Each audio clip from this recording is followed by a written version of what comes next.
मंदिर में जाकर के थोड़ा साफ सफाई करके रहने लगा, मृग आदि जीवों को मार करके अपना पेट भरने लगा। इसके पश्चात विंध्याचल पर्वत पर रहने वाली कोकलिनी नाम की निषाद की कन्या से उसने अपना विवाह किया। और विवाह करने के बाद दोनों के पास अब भी कुछ नहीं है, बहुत ध्यान देना। जब अब भी कुछ नहीं है उसके पास में, तो भी बहुत परेशान हो रहे हैं। एक दिन दोनों ने खूब दारू इत्यादि का सेवन किया। कहते हैं कि दारू पीने के बाद में थोड़ी सी तो जो अंदर की भड़स होती है वो निकलने लगती है। सही बता रहे। तो किसी को ज्यादा सच्चाई यदि जानना है तो उसको थोड़ा सा, मैं नहीं कह रहा हूं कि पिला दो। बोल गोविंद भगवान की जय, श्री राधा रानी सरकार की जय। श्री कृष्ण गोविंद हरे मुरारी नाथ, श्री कृष्ण गोविंद हरे मुरारी नाथ। बोल लक्ष्मी नारायण भगवान की। तो बाबा ने देखा नित्य गान करते जा रहे हैं, पूजन करते जा रहे हैं। और पूजा के उपरांत में जब रात को दारू का सेवन किया, उसी दिन एकादशी तिथि थी। और मस्त होकर के भगवान के कीर्तन हो रहा था मंदिर में। मंदिर में तो प्रवेश नहीं मिला इन्हें, लेकिन मंदिर के बाहर ही ये खूब नाच गान कीर्तन करने लगे। बहुत ध्यान देना। इनको देखा कि मंदिर में ध्वजा लहरा रहा है, मंदिर में सब झंडा लेकर के आए हैं। अब मंदिर में प्रवेश नहीं है तुम्हारा, तो तुम झंडा कहां करोगे। इन्होंने क्या काम किया कि कहीं से एक छोटा सा कपड़ा लिया, पुराना लाल कपड़ा था, उसी को डंडे में बांध लिया। और जैसे मंदिर में सब झंडा उठा करके जयकारा लगाते थे, वैसे सेम मंदिर के बाहर बैठ करके और भजन का, कीर्तन का, नित्य नाचने में लगे पड़े हैं। ये सारी लीला भगवान देख रहे हैं। क्योंकि आप अच्छा करो बुरा करो, एक कमरे में करो चाहे 50 कमरे के अंदर करो, सब कुछ वो तुम्हें देख रहा होता है। हम भूल जाते हैं कि जहाँ सीसीटीवी कैमरा भी नहीं काम करता, वहाँ ठाकुर जी के चित्र और गुप्त बैठ करके सब गणनाएं कर रहे होते हैं। नाच गान कीर्तन कर रहे हैं और उसी कीर्तन से भगवान बहुत प्रसन्न हो रहे हैं। प्रसन्न होने के उपरांत में मेरा कौन कहा है। बोल गोविंद भगवान की जय। श्री कृष्ण गोविंद हरे मुरारी नाथ। भगवान ने नवधा भक्ति इसीलिए बनाया है। कौन सी भक्ति? नवधा भक्ति। नवधा भक्ति में लिखा है कि सबसे पहले नवधा भक्ति में श्रवणम, पहले भक्ति का क्या नाम है? श्रवणम। श्रवणम का मतलब अपने गुरु, अपने ब्राह्मण और अपने माता पिता की बात सुन करके मानना, उसको कहते हैं श्रवणम। और ये किसने सुना था? श्रवण करने से, कथा सुनने से किसका उद्धार हुआ? कहने लगे राजा परीक्षित जी का। राजा परीक्षित जी ने पहली बार जब कथा श्रवण किया सुखदेव भगवान के द्वारा, तो उनका उद्धार हो गया। और दूसरा कीर्तनम, दूसरी भक्ति का क्या नाम है? कीर्तनम। कीर्तन करके किसका उद्धार हुआ? सुखदेव भगवान का।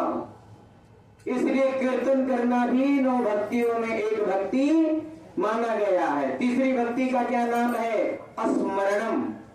स्मरणम का मतलब भगवान को हर क्षण याद करना, नाम जपना। किसने किया था? प्रहलाद जी ने किया था। चौथी भक्ति का क्या नाम है? पाद्य सेवन। पाद सेवन का मतलब सेवा करना, पैर दबाना, पति की सेवा करना, माँ बाप की सेवा करना, बड़े बुजुर्गों की सेवा करना। किसने किया, किसको उद्धार हुआ? माता लक्ष्मी जी का। आपने माता लक्ष्मी जी की जो भी तस्वीर देखी होगी, अगर भगवान शयन कर रहे हैं तो आप उनको सिरहाने बैठे नहीं पाओगे। कहां बैठे पाओगे? चरणों में बैठे पाओगे। बहुत ध्यान देना। इससे माता लक्ष्मी जी का उद्धार होता है। तीसरा, अर्चनम। अर्चन का मतलब भी सेवा टाइप का ही होता है। किसने किया? पृथ्वीराज जी ने किया, उनका भी कल्याण हो गया। पांचवा वंदनम, छठवा वंदनम। वंदना किसने किया? वंदना का मतलब जानते हो? वंदना का मतलब ठाकुर जी का ध्यान लगा करके खूब भजन भजन वंदना करना होता है। ये थोड़ा सा पढ़ाई लिखाई मांगता है, क्योंकि वंदना करने के लिए तुम्हें शब्द और श्लोक भी आने चाहिए, लेकिन सेवा करने के लिए कोई पढ़ाई नहीं है। भजन करने के लिए कोई पढ़ाई की जरूरत जो नहीं है। को किताब पढ़े उनको भी बड़ी सुंदर सुंदर भजन आती है। तो फिर ये किसने किया था भैया वंदनम? तो कहने अक्रूर जी महाराज ने किया था। और यदि कुछ भी ना आए तो फिर कौन क्या करना चाहिए? दासत्यम, यानी जो सप्तमी भक्ति है उसका नाम है दासत्य। दासत्य का मतलब दास बन जाना। किसका दास बन जाना? अपने स्वामी का, अपने गुरु का, अपने ब्राह्मण का और अपने माता पिता का। दास का मतलब किसने किया ये तो उसका कल्याण हुआ? हनुमान जी महाराज ने।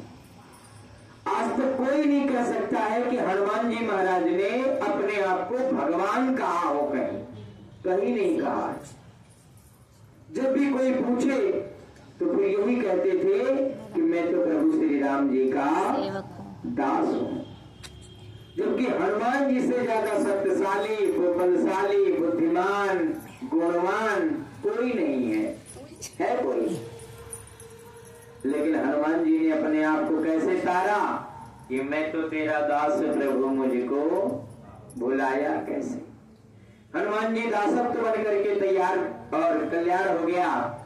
और फिर कहते हैं आठवीं भक्ति कौन सी आती है? आठवीं भक्ति आती है साख्य। साख्य का मतलब मित्रता। मित्रता किसने किया?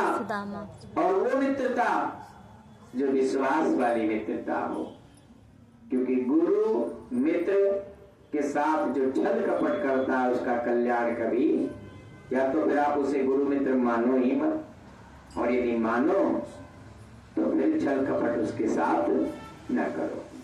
हम तुम्हारे यहाँ तो कहा जाता है कि गुरु संग कपट मित्र संग चोरी, तेभा आंधर तेभा कोड़ी, हमारे यहाँ कहावत कही जाती है। तो भैया ये मित्रता किसने किया? मित्रता अर्जुन जी ने किया। किससे किया? ठाकुर जी से किया। और मित्रता ही नहीं किया, इतना विश्वास किया कि एक तरफ उनकी पूरी अक्षरोरी सेना थी और एक तरफ ठाकुर जी अकेले। अर्जुन को पहले मांगने का मौका दिया गया, लेकिन अर्जुन ने सेना नहीं मांगी। क्यों नहीं मांगी? क्योंकि अपने मित्र पे विश्वास है कि मेरा मित्र मुझे कभी भी डूबने नहीं देगा। नहीं, अर्जुन तो सेना भी मांग सकते थे क्योंकि युद्ध का टाइम था, लेकिन नहीं मांगा। क्यों नहीं मांगा? क्योंकि मित्र पे विश्वास है। तो फिर मित्र जरूर पार लगाएगा, और ठाकुर जी ने पार ही लगाया। हमें भी उतना ही ठाकुर जी पे विश्वास करना चाहिए। और नवी भक्ति का नाम है आत्मनिवेदनम। क्या नाम है? आत्मनिवेदनम का मतलब किसने किया ये काम? तो राजा बलि जी ने किया। पूरा धन दे दिया था वामन भगवान को। पूरा ब्रह्मांड जब वामन भगवान ने नाप लिया 2 चरणों में, तो कहा भैया तीसरा पैर कहां रखें? तो तो राजा बलि ने कहा कि प्रभु अभी तो आपने केवल हमारे धन का ही स्वीकार किए हो, अभी तो धन देने वाला, धन का मालिक तुम्हारे सामने खड़ा है। आप अपना तीसरा चरण हमारे माथे पर रख दो और हमें भी अपना बना लो। बोल गोविंद भगवान की। ये नवधा भक्ति बताई गई है, ये भागवत में भी बताई गई है और ये रामायण में भी बताई गई है। रामायण में जो बताया गया है, नवधा भक्ति प्रहलाद जी ने पहले अपने पिताजी को बताया था, हिरण्याकश्यपु को। किसको बताया था? हिरण्याकश्यपु को बताया था नवधा भक्ति। और रामायण में माता शबरी को बताया था। किसने? राम जी ने बताया था नवधा भक्ति। क्योंकि कहने लगी हमारे पास तो कुछ नहीं, हम क्या करें, कैसे करें?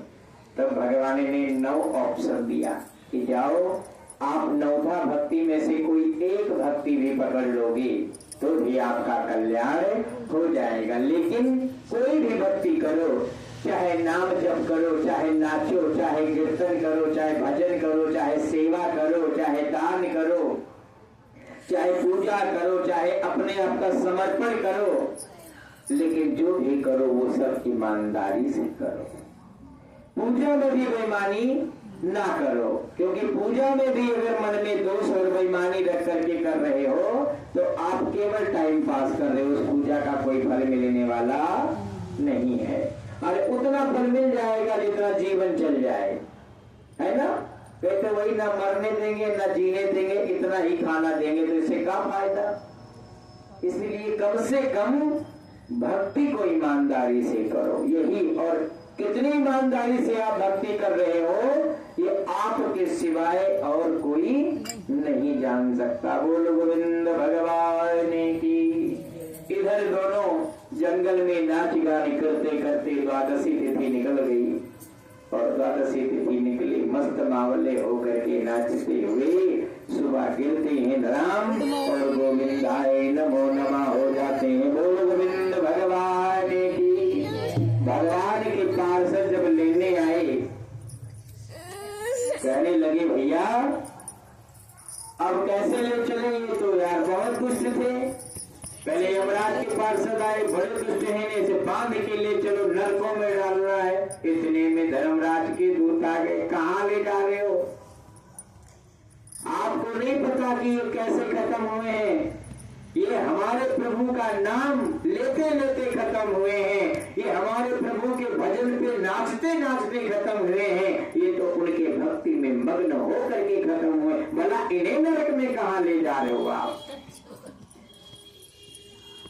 इतनी भक्ति सुन करके धर्मराज के दूत बड़े प्रसन्न चित्त से अपने रथ में बैठाते हैं, यमराज के दूत को भगा देते हैं। ये भागवत कथा, ये कार्तिक मास की कथा केवल इतना सिखाती है कि जहां भी रहो, जिस भी रूप में रहो, भगवान का चिंतन करते रहो, दुख में टूटो मत। क्योंकि कि कोई ऐसा संसार में नहीं है जिसके पास दुख ना आवे, और कोई ऐसा संसार में नहीं है जिसके पास सुख ना आवे। जैसे दिन रात निरंतर चलता रहता है, उसी प्रकार से तुम्हारे जीवन में दुख और सुख भी चलता रहता है। लेकिन दुख में आने के बाद तुम भक्ति करना छोड़ दो तो वही बात हो गई कि तुम जानबूझ करके जिस डाली पर बैठे हो उसी डाली को काट रहे होते हो। क्योंकि संसार में तुम जिससे प्रेम कर बैठे हो वो तुम्हारा साथ भी देने वाला नहीं है। तुम्हारा साथ यदि कोई देने वाला है तो वो स्वयं परमात्मा है, जो तुम्हारी आत्मा है, जिसने तुम्हें भेजा है। जो आत्मा तुम्हारे अंदर है तो तुम्हारी कीमत है। जिस आत्मा जब तुम्हारे अंदर से निकल जाएगी तो तुम्हारे घर वाले तुम्हारी तेरहवीं भी करेंगे कि नहीं करेंगे, कोई गारंटी नहीं है। इस बात को ध्यान रखो। तो जिसके बिना तुम जी रहे हो, खा रहे हो, पी रहे हो, चल रहे हो, भजन कर रहे हो, वो कौन है? वो आत्मा है। जिस दिन शरीर से आत्मा निकल गई तुम्हारी कोई कीमत नहीं बचेगी। इसलिए आत्मा स्वरूप परमात्मा है। आत्मा तुमने किसी मार्केट से खरीदा है क्या? नहीं। किसने दिया है? परमात्मा ने दिया है। तो परमात्मा के रिस्पेक्ट करो। तुम एक व्यक्ति के चले जाने पर या ऐसे कुछ थोड़ा सा मिस्टेक हो जाने पर परमात्मा से बैर कर लेते हो, परमात्मा की भक्ति छोड़ देते हो, और वो कहते हैं कि तू चल ठीक है, तू हट, मेरे से बैर कर ली, मेरा जीव मुझे दे। क्या करोगे? कहोगे कि नहीं नहीं मैं अभी नहीं मरूंगी? है कोई कहेगा मैं नहीं मरूंगा अभी? हम भगवान से बैर करते हैं। भगवान ने कहा चल तू मेरी जो जीव लेकर के बैठा मुझे दे दे, और वो अपना जीव तुम्हारे से ले ले, फिर तुम कर लो बैर भगवान से। इसीलिए जो तुम्हारे जीवन का संचालन करने वाला है उसकी रिस्पेक्ट करो। तथा बहुत आगे बढ़ गई। बोलो गोविंद भगवान की। कल आप लोगों के उद्यापन के विधि बताया जाएगा, परसों उद्यापन करवाया जाएगा। श्री कूल यमुना